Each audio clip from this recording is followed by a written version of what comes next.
गांव में एक औरत का कोई बच्चा नहीं था। वह औरत गांव के मुखिया की पत्नी थी। उसकी शादी को काफी समय हो गया था। सब लोग उसे बांझ कहा करते थे। सारे गांव वाले उसका मुंह भी नहीं देखना चाहते।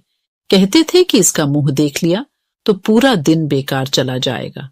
पर मुखिया की पत्नी थी, इसलिए लोग थोड़ी बहुत बातचीत कर लिया करते थे। एक दिन गांव में एक फकीर बाबा भिक्षा मांगते हुए आ पहुंचता है तो वह बातों ही बातों में उसका हाथ देखने लग जाता है और कहता है, आपको बच्चा नहीं है ना? वह बोली, आपको कैसे पता चला? हम हस्तरेखा में निपुण है और हाथ देखकर यह बता सकते हैं कि क्या होने वाला है, क्या होगा। अच्छा, तो यह बताओ कि मेरे बच्चा कब होगा? आपको भगवान ने बच्चा तो नहीं दिया, पर मैं एक रास्ता बताता हूं।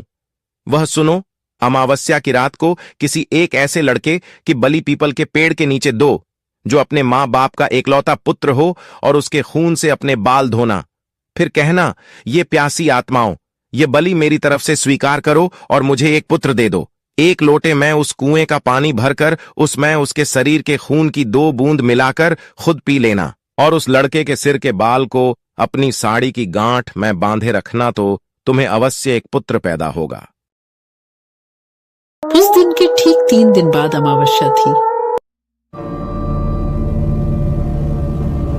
उसने अपने देवरानी के लड़के की बलि दे दी और खून की 2 बूंदें पानी में मिलाकर खुद पी लिया, और उस सिर के कुछ बाल को काटकर अपनी गांठ में बांध लिया और बिना पीछे मुड़े अपने घर आ गई।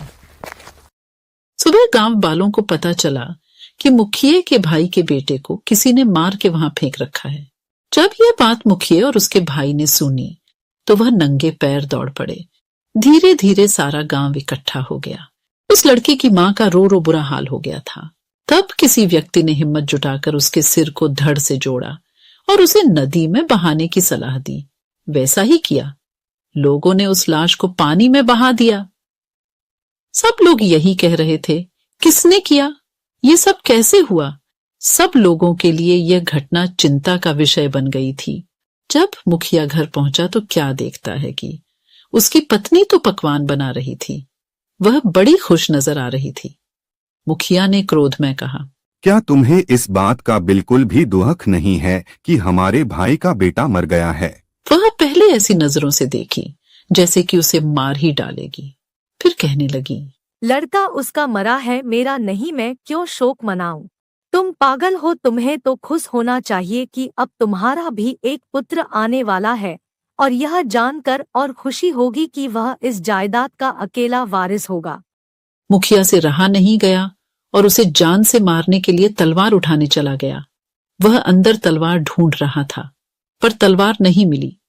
जब वह पत्नी के बेद के पास पहुंचा तो क्या देखता है कि सारे कपड़े खून से लथपथ हैं और तलवार भी वहीं पड़ी है और उस पर खून लगा है। वह ये सब देखते ही समझ गया कि यह सब इसने पुत्र प्राप्ति के लिए बलि दी है।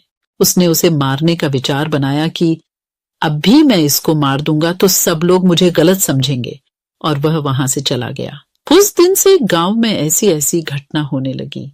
किसी की भैंस मर गई, किसी ने उसे मार डाला और उसके शरीर के अंग इधर उधर फैले पड़े जैसे कि किसी ने उसे नोच नोच कर खाया हो। तो किसी दिन किसी का कुत्ता तो किसी की बकरी मर गई। जिस तरीके से भैंस को किसी ने मारा था, ऐसी घटना से सारा गांव परेशान था। किसी को यह समझ नहीं आ रहा था कि आखिर हो क्या रहा है। एक दिन की बात है, मुखिया रात को अपने गेट के पास सोया हुआ था। आधी रात के समय उसे गेट खुलने की आवाज आई। वह जाग गया। उसने देखा कि एक औरत बाल फिकरे हुए आधी रात को बाहर चली जा रही। भादों की काली रात थी। चारों तरफ से आवाजें आ रही थीं। कहीं शियार तो कहीं कुत्ते भौंकते ऐसा लग रहा था। उसी की जैसे यह रात जाने क्या कयामत ढाएगी। अचानक उसे एक गाय के बछड़े के रंभाने की आवाज आई। वह समझ गया हो न हो यही सारे गांव की बर्बादी का कारण है। मुखिया के दिमाग में एक आइडिया आया कि क्यों ना मैं चलकर देखूं कि यह कहां जाती है। वह उठकर चल दिया। उसने आगे चल के क्या देखा कि पड़ोसी के गाय का बछड़ा का कटा हुआ मुंड पड़ा है और उसके धड़ को वह औरत खींचकर पीपल की ओर ले जा रही है। और ले जाकर उसने वही शब्द दोहराया, यह लो प्यासी आत्माओं, मैं तुम्हारे लिए भोजन लाई हूँ। मुखिया यह सब नीम के पेड़ से छुपकर देख रहा था। एकदम वह क्या देखता है कि 4 काली छाया वहां प्रकट हुई। उसने अपनी जिंदगी में ऐसा दृश्य कभी नहीं देखा था। वह देखता है कि वो चारों भूत और उसकी पत्नी उस लाश को खाने लगी। क्या सब देखकर मुखिया के पर के नीचे की जमीन खिसक गई कि उसकी पत्नी एक डायन है। एक भूत ने कहा, बस 3 दिन बाद फिर अमावस्या है और हमारी शक्ति उस दिन बढ़ जाएगी। तब हम तुम्हें पूरी शक्ति सौंप देंगे और तुम अपनी मर्जी से कुछ भी कर सकती हो। तुम गांव वालों को अपनी उंगली पर नचा सकती हो। उसने यह सब सुनकर सारे गांव को चोरी चोरी जगा करके कहा, मैं तुम्हें बताता हूँ कि तुम्हारी बर्बादी एक डायन की वजह से हुई है। अपनी अपनी लाठी उठाओ और चलो मेरे साथ। आज उस डायन का अंत हम सब मिलकर करेंगे। और सब भागते हुए उस पीपल की ओर चल दिए। सारे गांव को अपनी तरफ आते देख सारे भूत तो गायब हो गए, पर वह डायन खड़ी रह गई। मुखिया की पत्नी को इस हालत में देखकर सारे गांव वालों के तो होश उड़ गए और वह रुक गए। मुखिया ने कहा, खड़े क्यों रह गए? यह तुम्हारी मालकिन नहीं, डायन है, डायन। और यह बोलते हुए सब उसे लाठियों से मारने लगे। वह अपनी जान बचाकर भागी और भागते हुए उस कुएं में जा गिरी और वह चिल्लाने लगी, बचाओ बचाओ। सारे गांव ने कहा, इसे सजा अपने आप मिलेगी, लटकी रहने दो इसे। वह चीखती रही, चिल्लाती रही, मुझे ऊपर निकालो, मुझे पानी पिलाओ। पर किसी ने उसकी सहायता नहीं की। पर वो बार बार यही बोलती रही कि मैं तुम सब गांव वालों को बर्बाद कर दूंगी। एक एक को मैंने पानी के लिए नहीं तरसाया तो मेरा नाम भी काली डायन नहीं। यही नाम दिया है तुमने मुझे, मैं तुम्हें छोड़ूंगी नहीं। 2 दिन तक उसकी लाश यूं ही लटकती रही। तीसरे दिन अमावस्या थी। उस दिन की रात के बाद उस लाश का पता नहीं चला कि कहाँ गई उसकी लाश। कुछ दिनों बाद गांव के कुएं का अचानक पानी सूख गया तो वो लोग परेशान हो गए। कुछ दिनों बाद क्या देखते हैं कि जिस कुएं में वह मारी थी वह पानी से भर गया है। सुबह जब कुछ लोगों ने कहा चलकर पानी खींचते हैं। यह एक अंधेरी और तूफानी रात थी। बारिश जोरों से हो रही थी और हवाएं तेज चल रही थीं। एक छोटा सा गांव था। गांव के लोग अपने घरों में सुरक्षित थे, लेकिन कुछ लोग बाहर थे। उनमें से एक छोटा लड़का था जिसका नाम एंडी था। एंडी अपने घर के पीछे के बगीचे में खेल रहा था। वह एक पेड़ के नीचे खड़ा था और बारिश देख रहा था। अचानक उसने एक आवाज सुनी। आवाज पेड़ से आई थी। एंडी ने ऊपर देखा और देखा कि एक आदमी पेड़ पर बैठा है। आदमी का चेहरा काला था और उसके बाल लंबे और सफेद थे। उसके हाथ लंबे और पतले थे और उसके नाखून लंबे और कांटेदार थे। आदमी का चेहरा क्रोध से भरा था। उसने एंडी को देखा और कहा, मुझे तुम्हारा खून चाहिए। एंडी बहुत डर गया। उसने भागने की कोशिश की, लेकिन आदमी बहुत तेज था। उसने एंडी को पकड़ लिया और उसके गले पर दांत गड़ा दिए।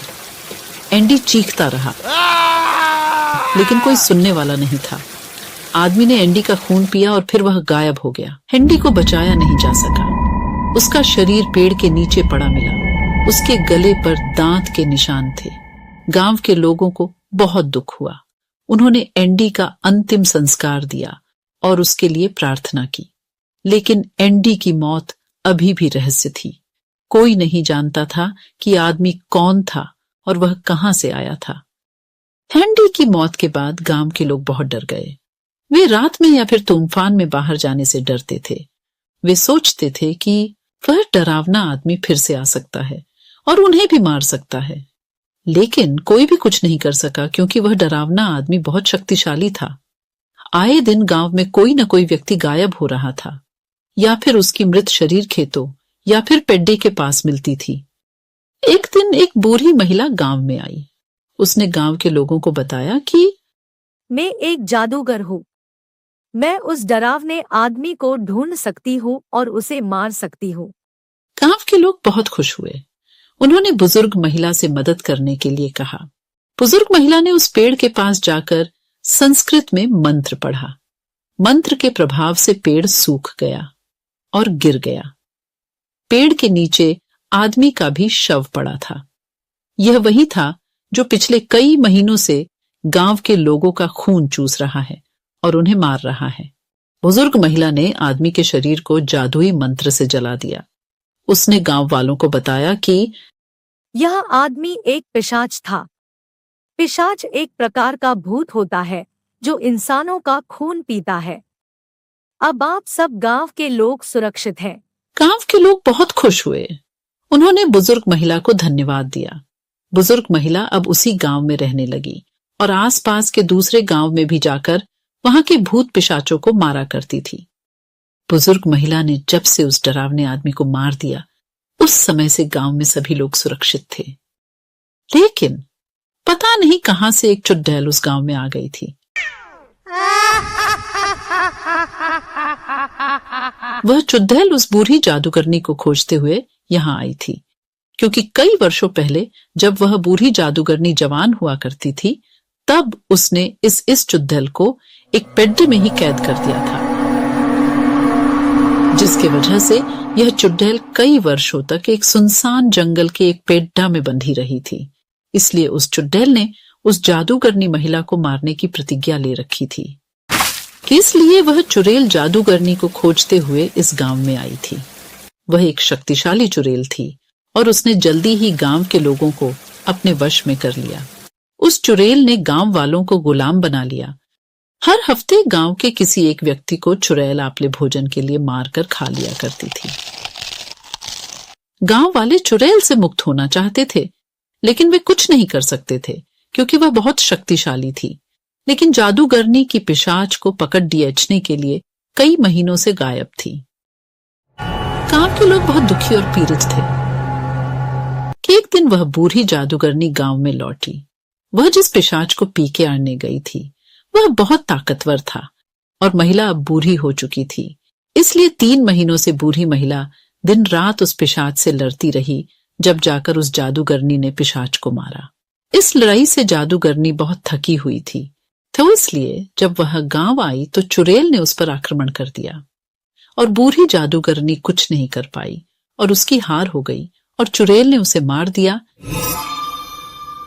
कुछ समय बीतने के बाद गांव में एक पंडित आए, क्योंकि उन पंडित को पता था कि इस गांव के लोग भगवान पर विश्वास नहीं करते हैं, इसलिए इन्हें समय समय पर कोई बुरी शक्ति अपने नियंत्रण में ले लेती है और परेशान करती है। इसलिए गांव वालों की मदद के लिए पंडित जी बहुत दूर बनारस से यहाँ आए थे। पंडित जी ने जैसे ही गांव में कदम रखा, चुड़ैल को डर लगने लगा। उसकी शक्तियां कमजोर होने लगीं। पंडित जी गांव के चौपाल में पहुंचकर सभी गांव वालों को एकत्रित किया और उन्हें बताया कि मैं पूरे गांव को हमेशा के लिए भूत प्रेत और चुड़ैलों से मुक्त कर देंगे। गांव वालों ने इसका उपाय पूछा तो पंडित जी ने बताया कि यहाँ से 1 किलोमीटर की दूरी में एक हनुमान जी का मंदिर बनाओ और वहां सुबह शाम आरती और धूप दीप करो। इसके अलावा जब भी तुम्हें लगे कि चुड़ैल तुम्हारे आसपास हैं, तो हनुमान चालीसा पर हो, वह तुम्हें छू भी नहीं पाएगी। चुड़ैल पंडित को मारना चाहती थी, लेकिन वह कुछ भी नहीं कर पा रही थी। तभी पंडित जी ने बहुत तेजी से शंख को बजाया और शंख की आवाज सुनते ही उस चुड़ैल की शक्तियां कुछ समय के लिए गायब हो गईं। वह जल्दी से वहां से उड़कर दूर जंगल में चली गई। गांव के लोगों ने वैसा ही किया जैसा कि पंडित जी ने कहा था। गांव के लोग अब पूजा पाठ करने लगे थे, जिसकी वजह से वह चुड़ैल कभी भी गांव में नहीं आ पाई। वह जंगल में ही रहकर अपने शिकार को खोजा करती थी। लेकिन जब भी गांव वाले जंगल जाया करते थे तो वह हनुमान चालीसा का पाठ करते हुए जंगल जाते थे। इसलिए चुड़ैल को जब हनुमान चालीसा के बोल सुनाई देते तो वह वहां से उड़कर दूर चली जाती थी। इस तरह देखते ही देखते पूरे भारत में गली गली में मंदिर बन गए और हर कोई हनुमान चालीसा का पाठ करता हुआ आपको मिल ही जाएगा।